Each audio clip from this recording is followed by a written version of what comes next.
కనిపించిన అరుదైన కళాకారులు ఆయన.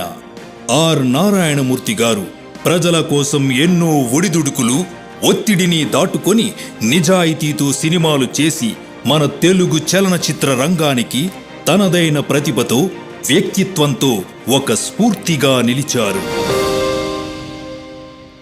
ప్రజల కోసం, మార్పు కోసం, ప్రజా చైతన్యం కోసం తన సినిమాల ద్వారా నిరంతరం శ్రమిస్తూ ఉండేటువంటి ప్రజా కథానాయకుడు, people star Shri R Narayanamurthy గారిని మాట్లాడవలసిందిగా రిక్వెస్ట్ చేస్తున్నాము.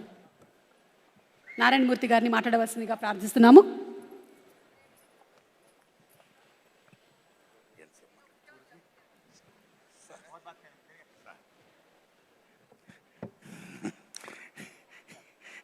దిల్ రాజు గారు, నేను సీఎం గారిని రిక్వెస్ట్ చేశా,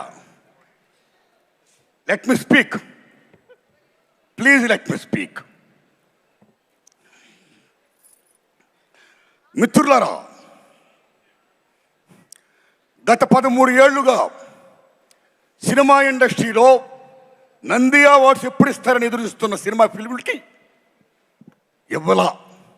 అలాంటిది daring and dashing hero Krishna గారి అభిమాని, మన daring and dashing CM Revanth Reddy గారు అవార్డ్స్ మేము ఇస్తున్నామని చెప్పి గత సంవత్సరం ప్రారంభించి అమోఘంగా జరిపించి మళ్ళా ఇప్పుడు అమోఘంగా జరిపిస్తూ తెలుగు సినిమా ఇండస్ట్రీ ఉనికిని గుర్తించి గౌరవించి ఇంతమంది కళాకారుల్ని సగౌరవంగా హానర్ చేస్తున్నందుకు సెల్యూట్ సార్. తెలంగాణ రాష్ట్ర ముఖ్యమంత్రి రేవంత్ రెడ్డి గారికి, డిప్యూటీ సీఎం బట్టి విక్రమార్క గారికి, కోమరెడ్డి వెంకటరెడ్డి గారికి, చూపల్లి గారికి, దిల్ రాజు గారికి, జూరీ సభ్యులకి అందరికీ వందనాలు. మిత్రులారా, గద్దర్ గారి గురించి చెప్పాలి. గద్దర్ గారు బ్రహ్మం ఒక్కటే పరబ్రహ్మం ఒక్కటే అన్న అన్నమాచార్యులుగా ప్రజా వాగ్గేయకారుడు. ఎవడబ్బ సొమ్మను కులుకుతున్నావు రామా అని దేవుణ్ణే ప్రశ్నించిన భక్త రామదాసు లాంటి ప్రజా వాగ్గేయకారుడు గద్దర్. భారతదేశం భాగ్యసీమరా, సకల సంపదలకు కొదువలేదురా, అంగట్లో నా అన్నీ ఉన్నా, అల్లుడు నోట్లో శని ఉన్నట్లు, సకల సంపదల గల్ల దేశములో దరిద్రం ఎట్టుందో నాయనా, ఎట్టొచ్చిన దరిద్రం అని ప్రశ్నించిన ప్రజా వాగ్గేయకారుడు Gaddar. Is people's legend, is one of the best communicator in the world, like Paul Robeson. అలాంటి ప్రజా వాగ్గేయకారుడు పేరు మీద ఈ మహానుభావుడు అవార్డు ఇవ్వడం సెల్యూట్. అస్సాంలో మీరు భూపేన్ హజారికా పేరు వినే ఉంటారు. గొప్ప సింగర్, గొప్ప మ్యూజిషియన్, పీపుల్స్ వాగ్గేయకారుడైన.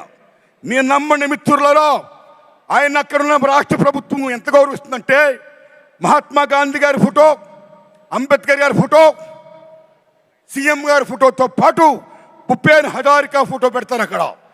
అది అక్కడున్న ప్రభుత్వం ఆయనకి ఇచ్చే వాల్యూ, అది ప్రజలిచ్చిన వాల్యూ. అలా ఇక్కడ ఏ కాకతీయ అవార్డో, ఏ 1000 స్తంభాలు కూడా అవార్డో కాకుండా గద్దర్ పేరు మీద అవార్డు ప్రకటించినందుకు తెలంగాణ రాష్ట్ర ప్రభుత్వానికి నేను హృదయపూర్వకంగా ధన్యవాదాలు చెప్తున్నాను. Thanks a lot sir. My friends, ఇక నాకు కాంతారావు గారు అవార్డు ఇచ్చారు. ఉమ్మడి మద్రాసు రాష్ట్రంలో చెన్నై రాజధానిగా ఉన్నప్పుడు కోస్తాంధ్ర రాయలసీమ దగ్గర ఉండడం వల్ల చాలామంది అక్కడున్న కళాకారులు పాఠాపులకు వచ్చారు. తెలంగాణ దూరం ఉండడం వల్ల అంతగా రాలేదు. కానీ కొద్దిమంది వచ్చారు. అందులో నెంబర్ 1 కాంతారావు గారు, ఓ ప్రభాకర్ రెడ్డి గారు, ఓ త్యాగరాజు గారు. Like that. What is Kantharao గారు? ఎన్టీఆర్ ఏఎన్ఆర్ తర్వాత 3వ హీరో. ఎన్టీఆర్ ఏఎన్ఆర్తో డి అన్న మహానటుడు, తెలంగాణ గడ్డ బిడ్డ తాడేపల్లి లక్ష్మీకాంతారావు. తెలంగాణ బిడ్డ ఆయన, అంత గొప్పవాడైనా. ఒక జానపద హీరో, ఒక ఎంజీఆర్, తెలుగు ఎంజీఆర్. 1-2 కత్తి కాంతారావు అంటే మామూలు విషయమా? ఓ లక్ష్మణుడు వేసిన, నారదుడు వేసిన, రామారావు గారి తర్వాత అన్ని వేషాలు వేసిన, ఒప్పించి మెప్పించిన మహానటుడు కాంతారావు గారు. అలాంటి కాంతారావు గారు అవార్డు నాకు ఇచ్చి నాకు జన్మ ధన్యం చేశారు రేవంత్ రెడ్డి గారు. Thanks a lot. Thanks a lot. ధన్యవాదాలు మీ అందరికీ. నమస్కారం అండి. నమస్కారం సార్. అయ్యా, ఈ దశలో నా విజ్ఞప్తి, చంద్రబాబు నాయుడు గారు మీ దండం పెడుతున్నాం. చాలా పెద్దవారు మీరు. ఇక్కడ రేవంత్ రెడ్డి గారు దూసుకెళ్ళిపోతున్నాడు. ఫిల్మ్ ఇండస్ట్రీని మొత్తం డెవలప్ చేసుకుంటూ, నంది అవార్డుని ప్రకటించుకుంటూ, గద్దర్ పేరిట ఆంధ్రప్రదేశ్లో కూడా ఆంధ్ర రాష్ట్ర ప్రభుత్వం ఉనికిని, తెలుగు చలనచిత్ర పరిశ్రమ ఉనికిని గుర్తించి గౌరవించి మీరు కూడా దయించి నంది అవార్డ్స్ ఇవ్వండి సార్. ఇండస్ట్రీని ఎంకరేజ్ చేయండి సార్. మీ దండం పెడతాం సార్. థ్యాంక్స్ అండి. Thank you sir. Thank you so much R Narayana Murthy garu. Next special award Raghupathi Venkaiah.